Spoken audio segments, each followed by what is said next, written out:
नमस्कार दोस्तों, कैसे हैं आप लोग। उम्मीद करता हूँ कि आप सभी स्वस्थ और स्वकुशल होंगे। दोस्तों, आज की इस वीडियो में हम जानेंगे IIBF examination question and answer. Hindi के पार्ट है, हिंदी में जानेंगे।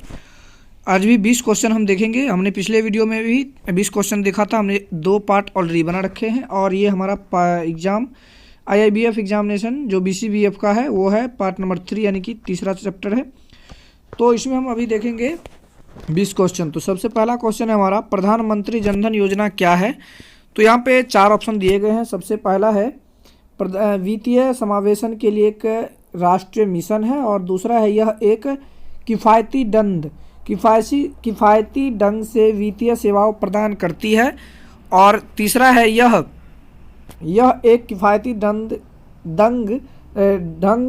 से बीमा पेंशन प्रदान करती है। यानी कहने का मतलब इसका हो गया उपयुक्त में सभी हो जाएगा। आंसर इसका सभी है। ये सभी ही इसी के अनुरूप यानी कि इसी के पार्ट है। तो अगला क्वेश्चन है हमारा, प्रधानमंत्री जनधन योजना पहले की वित्तीय समावेशन योजना से भिन्न कैसे है। तो इसका आंसर हो जाएगा दोस्तों नंबर सी। यहाँ पे देख लीजिए, यहाँ पे इसका आंसर हो जाएगा प्रधानमंत्री जनधन योजना ग्रामीण के साथ साथ शहरी क्षेत्रों को आवृत करने पर ध्यान देती है। तो इसका आंसर हो जाएगा सी। और अगला क्वेश्चन है हमारा, प्रधानमंत्री जनधन योजना के लिए निर्धारित स्तंभ यानी कि निर्धारित निगरानी चरण कितने स्तर हैं। तो इसका आंसर हो जाएगा नंबर 3 यानी कि 3 स्तर है दोस्तों इसका। यानी कि प्रधानमंत्री जनधन योजना के लिए निगरानी चरण के कितने स्तर हैं। तो यहाँ पे 3 हो जाएगा। और अगला क्वेश्चन है दोस्तों हमारा, यानी कि प्रधानमंत्री जनधन योजना के लिए निम्नलिखित में से कौन सा नारा है। तो दोस्तों आपको भी पता होगा कि मेरा खाता भाग्य विधाता। अगर आपने जनधन योजना में खाता खुलवाया होगा आपके परिवार में या आपका कोई सदस्य आपके ऐसे आंगन में, तो आपको पता होगा कि एक योजना चला था मेरा खाता भाग्य विधाता। तो यही है जो कि 2014 से ही शुरू चल रहा है। 2014 से लेकर 16 के बीच ही ये चालू किया गया था। तो इसका हो जाएगा प्रधानमंत्री जनधन योजना के लिए निम्नलिखित कौन सा नारा है। तो मेरा खाता भाग्य विधाता। ये दोस्तों पूछे जाने वाले क्वेश्चन है निम्नलिखित रूप से। 100% ये पूछे जाने वाले ही क्वेश्चन है। तो चलिए अगला क्वेश्चन है हमारा, प्रधानमंत्री जनधन योजना के अंतर्गत बैंक खाता है। प्रधानमंत्री जनधन योजना के अंतर्गत बैंक खाता है। तो यहाँ पे हो जाएगा नंबर 4। यहाँ पे देख लीजिए, किसी भी बैंक शाखा या व्यवसाय प्रतिनिधि के दुकान पर, यानी कहने का मतलब ये खाता कहाँ खुलवा सकते हैं आप। तो किसी भी बैंक शाखा में जाकर या फिर व्यवसाय मित्र, कहने का मतलब जो सीएसपी संचालक होते हैं उसके सेंटर पर जाकर आप ये खाता खुलवा सकते हैं। चलिए अगला क्वेश्चन है हमारा, पीएमजेडीवाई का तात्पर्य क्या है। यानी कि पीएमजेडीवाई का तात्पर्य क्या है, यानी कि इसका फुल फॉर्म क्या। तो ये भी क्वेश्चन दोस्तों इंपॉर्टेंट है और ये भी ये पूछे जाने वाले हैं। इसका हो जाएगा प्रधानमंत्री जनधन योजना। पी से प्रधानमंत्री, जे पीएम जे यानी कि पीएम से मतलब हो गया प्रधानमंत्री, जेडी मतलब जनधन, वाई मतलब योजना। और अगला क्वेश्चन है हमारा, पीएमजेडीवाई स्तंभ पर निर्धारित है। कितने स्तंभ पर निर्धारित है। तो यहाँ पे हो जाएगा नंबर 6, यानी कि क्वेश्चन का आंसर हो जाएगा 4 नंबर। चलिए अगला क्वेश्चन है, ये भी दोस्तों पूछे जाने वाले कि पीएमजेडीवाई स्तंभ कितने पर है, यानी कितने स्तंभ पर निर्मित है। तो हो जाएगा 6। अगला क्वेश्चन है, जनधन योजना का दीर्घकालीन विजन एक की नींव रखना है, यानी कि एक की नींव रखना है। तो यहाँ हो जाएगा नगद रहित, यानी कि इसका मतलब है कि डिजिटल इंडिया में इसका सपोर्ट हो, हर एक आदमी को डिजिटलाइज हो जाए, जिससे कि उसे कैश का लेन देन ना करना पड़े। चलिए अगला क्वेश्चन है 9 नंबर का हमारा, प्रधानमंत्री जनधन योजना के अंतर्गत ओवरड्राफ्ट की सुविधा की मुख्य विशेषताएं निम्न में से क्या है। यहाँ पे एक बार क्वेश्चन हम फिर से पढ़ेंगे, क्वेश्चन बड़ा है। प्रधानमंत्री जनधन योजना के अंतर्गत ओवरड्राफ्ट सुविधा की मुख्य विशेषताएं निम्नलिखित में से क्या है। तो क्या क्या है। तो ए यहाँ पे हो जाएगा नंबर 1 नंबर, 2 नंबर और फिर हो जाएगा 4 नंबर। चलिए पढ़ के देख लेते हैं। 5000 तक की ओवरड्राफ्ट की सुविधा होती है। यह पीएमजेडीवाई के खाता धारकों को उपलब्ध है, यानी कि 5000 की ओवरड्राफ्ट की सुविधा जो इस खाते के महिलाओं के लिए है दोस्तों, जो कि आने वाले चैप्टर में हम और क्वेश्चन जानेंगे। इसमें बहुत सारे क्वेश्चंस हैं। और 3 नंबर में, यह खाता खोलने के तुरंत बाद उपलब्ध है। नहीं, ऐसा नहीं होता है दोस्तों, क्योंकि ये गलत हो गया।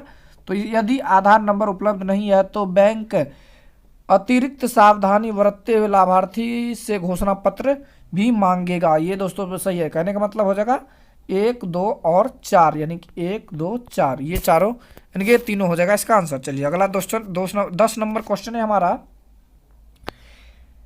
10 नंबर है, क्या ओवरड्राफ्ट सुविधा एक से अधिक खाते में उपलब्ध हो सकती है? तो इसका आंसर हो जाएगा रुपये 5,000 तक की ओवरड्राफ्ट की सुविधा परिवार के एक ही खाते में उपलब्ध होगी। प्राथमिकता परिवार के महिला को दिया जाएगा, जो कि हमने पहले भी आपको बताया। तो इसका मतलब है दोस्तों 5,000 के ओवरड्राफ्ट की सुविधा परिवार में किसी एक व्यक्ति को उपलब्ध होगा। प्रधानमंत्री जनधन योजना वाले खाते में 5,000 के ओवरड्राफ्ट की सुविधा, वो भी परिवार के महिला के जो खाता है उसको प्राथमिकता दिया जाएगा, यानी कि अगर वो है तो उसी को मिलेगा। 11 नंबर क्वेश्चन है हमारा, ओवरड्राफ्ट सुविधा उन बचत खाते में अनुमति होगी जो रनिंग ओवरड्राफ्ट सुविधा के रूप में 36 माह तक खाते की वार्षिक समीक्षा के अधीन हो। कहने का मतलब इसका आंसर हो जाएगा दोस्तों नंबर 1, यानी कहने का मतलब रनिंग ओवरड्राफ्ट सुविधा के रूप में 36 माह तक खाते की वार्षिक समीक्षा को पूरा करता हो। तो इसका आंसर हो जाएगा नंबर 1। चलिए अगला क्वेश्चन है, प्रधानमंत्री जनधन योजना के अंतर्गत ओवरड्राफ्ट कौन मंजूर कर सकता है? तो इसका आंसर हो जाएगा दोस्तों कौन मंजूर कर सकता है, यानी कि जनधन योजना के खाते में ओवरड्राफ्ट की मंजूरी कौन दे सकता है? तो बैंक की शाखा जो है इसका मंजूरी देता है। आपके जो बैंक है उसका जो शाखा है, यानी कि मान लीजिए आप किसी ग्राहक सेवा केंद्र में खाता खुलाए हुए हैं तो उसका जो मेन ब्रांच है वो ये सुविधा आपको प्रोवाइड करती है। तो चलिए अगला क्वेश्चन है हमारा, प्रधानमंत्री जनधन योजना के गारंटी कवर की सीमा क्या है? तो गारंटी कवर की सीमा जो है दोस्तों आपको 60% तक की है। क्या है यहाँ पे? 60%, यानी कि 1 नंबर का इसका आंसर होगा। तो चलिए अगला क्वेश्चन फिर है हमारा नंबर 14 का, प्रधानमंत्री जनधन योजना के अंतर्गत ऋण गारंटी, प्रधानमंत्री जनधन योजना के अंतर्गत ऋण गारंटी कवर ओवरड्राफ्ट के लिए कौन भुगतान करेगा? संबंधित बैंक भुगतान करेगा दोस्तों। जैसे मान लीजिए ये सुविधा आपको ऋण की सुविधा दिया गया है तो वो कौन आपको देगा? तो संबंधित बैंक ही आपको देगा दोस्तों, जिस ब्रांच में आपका खाता है।